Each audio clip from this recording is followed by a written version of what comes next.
जहां रणजी का जन्म समाज के सबसे ऊंचे वर्ग में हुआ, वहीं दूसरी ओर समाज के विभिन्न दर्जों और जातियों के क्रम में कहीं सबसे नीचे थे पालवंकर बलू, एक अछूत कहे जाने वाले के बेटे।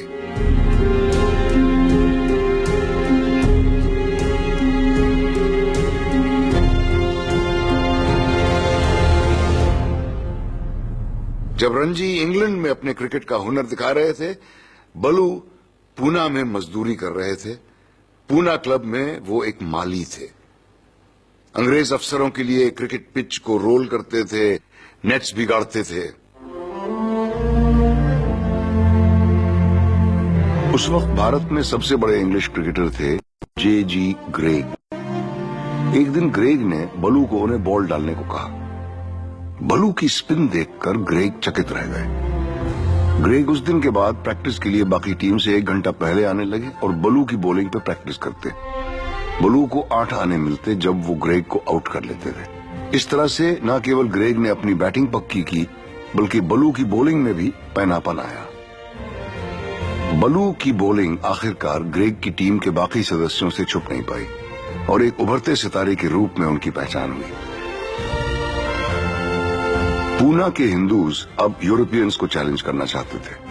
उन्हें लगता था कि बलू की बॉलिंग से हिंदूज की टीम जीत सकती है, पर टीम के ब्राह्मण खिलाड़ियों को बलू के साथ खेलने में बड़ा एतराज था।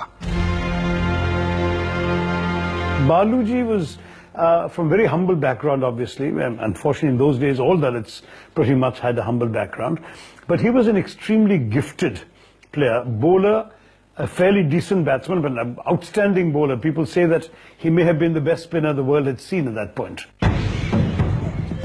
देश की सामाजिक व्यवस्था में काफी गहरा भेदभाव होने के बावजूद जीतने के लिए हिंदूज ने एक अछूत माली के बेटे को टीम में शामिल किया। लेकिन सामाजिक भेदभाव की परछाई मैदान पर भी दिखी। पर बालू के अंदर कुछ कर दिखाने की चाह थी।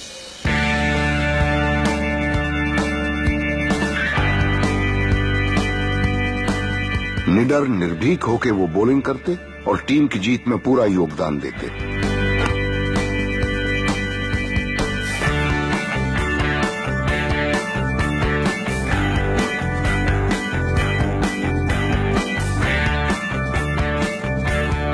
बलू विकेट पे विकेट लेते गए और अपनी स्पिन से सबको अचंभित कर दिया। मैदान के अंदर सभी खिलाड़ी एक ही गेंद छू सकते थे, लेकिन मैदान से निकलते ही छुआछूत जारी रहता। बाकी सब खिलाड़ी एक साथ बैठकर चाय पीते, खाना खाते, पर बलू उनके साथ उठ बैठ नहीं सकते थे। उनके खाने पीने के बर्तन अलग थे और तो और मैदान में वापस जाने से पहले उन्हें खुद अपने झूठे बर्तन साफ जरूरी था। So, जितना टाइप का ह्यूमिलिएशन एंड इंसल्ट उनपे थोप सकते हो उतना किया गया। लेकिन बलू की उम्दा बॉलिंग के सामने किसी की न चली। उनका हुनर ही इतना आश्चर्यजनक था कि सामाजिक भेदभाव भी उनकी सफलता के रास्ते में नहीं आ पाया। यहाँ तक कि राजा महाराजाओं ने उनकी प्रशंसा की और अपनी टीम में उन्हें शामिल किया। 1901 में महाराजा ऑफ नाटौर का जो टीम था वो शायद इंडिया में बेस्ट था। वो बालू को लेके आके बंगाल में प्रोफेशनल क्रिकेट खिला दिया था। सो इट इज सोचिए 1906 में 1901 में एक दलित आदमी महाराजा के साथ बैठ के मैच खेल रहा है, इंडियन क्रिकेट खेल रहा है। How important it is. 1911 में महाराजा ऑफ पटियाला ने देश भर के सबसे अच्छे खिलाड़ियों को एकत्रित किया और इंग्लैंड के एक दौरे पर ले गए। वहां उन्होंने 23 मैच खेले, जिसमें 14 को फर्स्ट क्लास का दर्जा दिया गया।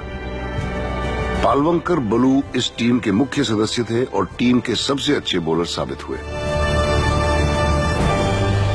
टीम में सबसे वरिष्ठ, सबसे अनुभवी और सबसे योग्य खिलाड़ी होने के बावजूद उन्हें बार बार कप्तानी से नजरअंदाज किया गया। एक अछूत क्रिकेटर अपने साहस और कौशल से टीम में जगह तो बना सकता था, पर अपने से ऊंचे वर्ग के लोगों का नेतृत्व नहीं कर सकता था। देर से ही सही, पर कुछ सालों बाद बदलाव जरूर आया।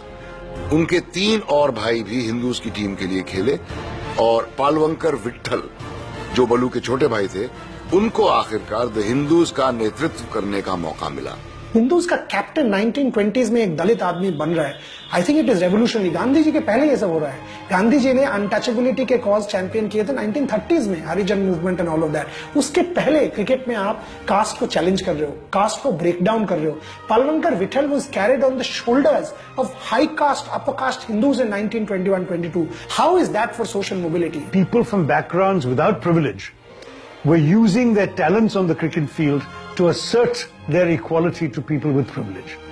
And that, to my mind, was a very significant sociological development. बालू से आप भारतीय समाज का प्रोग्रेस, इंडियन सोसाइटी का प्रोग्रेस, कैसे मिडिल क्लास स्पोर्ट से क्रिकेट आज जो क्रिकेट बना है, all of these people are for me founding heroes of Indian cricket.